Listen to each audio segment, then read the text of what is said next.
let's take a look at some of the parts and tools we have to install your line lock. We have our line lock here. The link for that is in the description below. Some adapter fittings to adapt our 1/8 MPT and our line lock to inverted flare. Got some unions and a T fitting, some tube nuts. We also got some tube. We got about 4 feet of tube here. It's 6 feet, bro. Oh, 6 feet of tube. No, I think it's 5 feet. That's short. Some of the tools we will use to build our brake lines. We have a tube cutter, a tube bender, a deburring tool, and an inverted flaring tool. First, you want to analyze how your brake system's set up. We have our 2 lines right here coming from our master cylinder that go into the top of our proportional valve back here and up here. There's a line in the back that goes to our rear, and then we've got this one that comes out and goes to our front left, and this one that comes out and goes to our front right. Now let's go to our directions and compare to the diagrams they have. Ours most resembles configuration number 2, and we are installing on our front brakes right here. It does help to have your engine removed when you're installing your line lock. As bad as I want to get that thing in here already. To get all the parts we needed, we laid out our diagram on our whiteboard. This is a good habit to develop to try to cut down on those trips to the auto parts store. That's enough explaining. Let's get to it. We're going to do this bottom one first because we're just going to plug it. There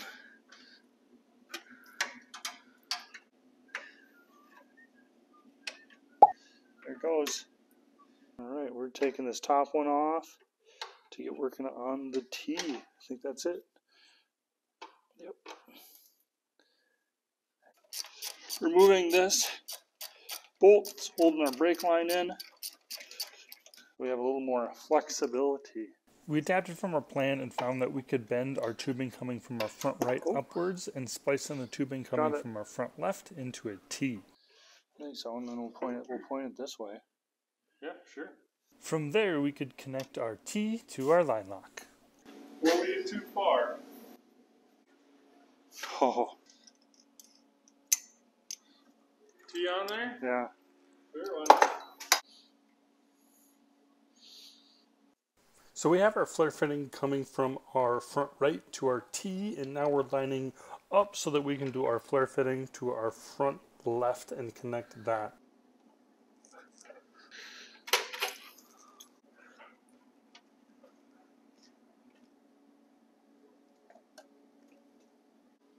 So we're getting this T put together. The next step is going to be figuring out exactly where we want to put that line lock and getting everything plumbed in.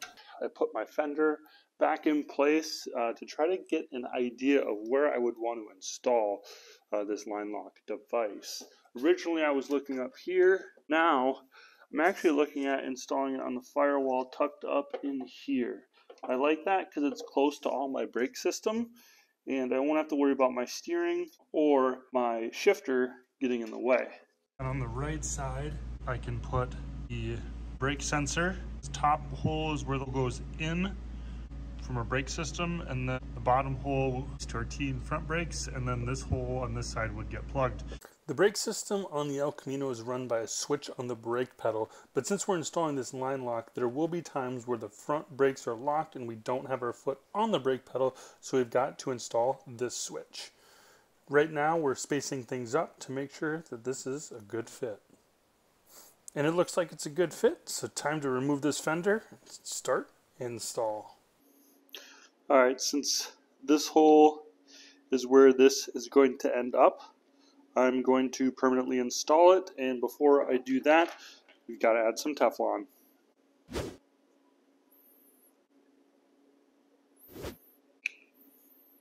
Nice and tight.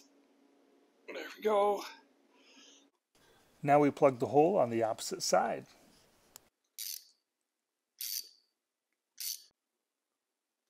Alright. Always inspect everything as we install, especially after we bleed our brakes for any potential leaks. Tip, get yourself some good self-tapping screws when you install this bad boy. Oh yeah, that's not going anywhere. Cool. All right, we've got our line lock installed here. Next step is going to be running hose from here to here. That's going to be the shortest.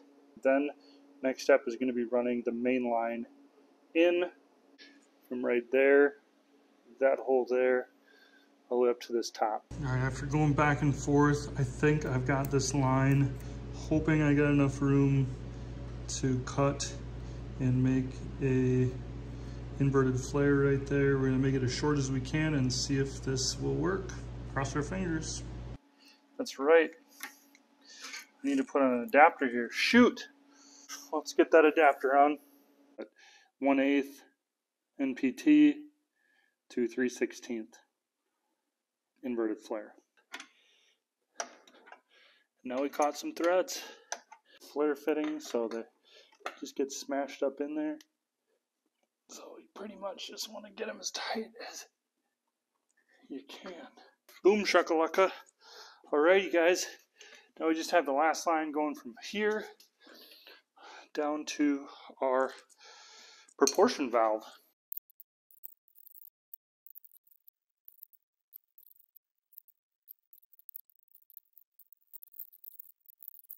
You know, there's still one more fitting that we got to put on this, and it's on the bottom here.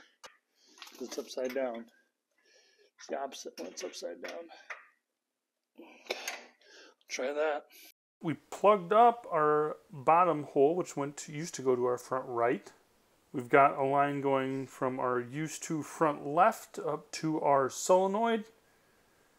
And then we've got our brake sensor attached on the far side there.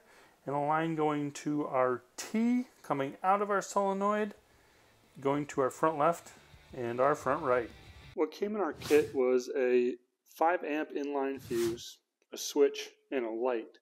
Now we are going to need some wiring, some connectors for crimp, and for extra safety and security, some heat shrink. Let's take a look at our wiring diagram to see what we've got to do first. Looks like we need to snag a hot lead from the battery somewhere, possibly from our fuse box. Goes to our switch, and then it splices to our light and our solenoid. Alright, first things first is you're going to want to lay out a general plan. I want to use one of these to steal power from my good old fuse box. There's a few up here labeled accessories. You can see up there, ignition. I believe those will turn on with the ignition. You can see them right there, ignition. I can connect this right to that 5 amp fuse so that I've got it fused. I kind of want to mount it right here, right next to my fuel pump switch, and then install my light right here. Then I'll be using this hole right here to come up and connect to my ground.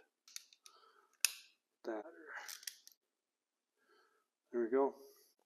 Connected in there. The switch has this rubber piece here. I'm going to try putting a screw through here, get it placed where I would like it in my El Camino.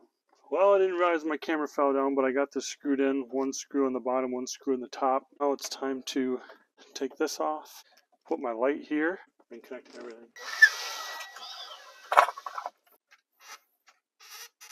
So let's take a look at our directions here. Let's work on our wire from our fuse underneath there. It's going to be that red wire with that inline fuse you can see right there. Let's run that through the dash all the way to our black on our switch.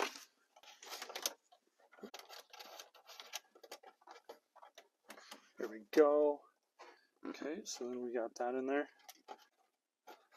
And this needs to go to the light. The diagram, it's actually got it spliced in here at a triangle. So we're going to do that. So we got black here coming off the switch. So I've got one wire coming in from the switch and then two on the other side of the connector, one going to the solenoid and one going to the light. So this does need to be grounded. And this needs to go to the solenoid. I decided to use green for ground. Now we've just got to run this hot lead for the solenoid, which is red, and the green ground back through here. Oh boy, it's going to be tight. Okay. We're going to do red to red, and then our ground is going to go up to the ground that we've got on the firewall. Here I'm splicing the ground from the solenoid and the light so that I can just run one wire up to the ground on the firewall. Now we run this up to our ground. If you made it this far in the video, make sure to click that like and subscribe button. Here we go. Boom shakalaka. Now we just got to hook up the battery, push that button, see what happens. All right. Yeah, you can hear the clicking and the light turns on. So you press your brakes, engage the line lock, take your foot off the brakes, slam on that gas, and then when you're ready to start rolling, take your finger off those front brakes. Let's see it in action. Ready? You're good. Ready? You filming? Yeah, I'm filming.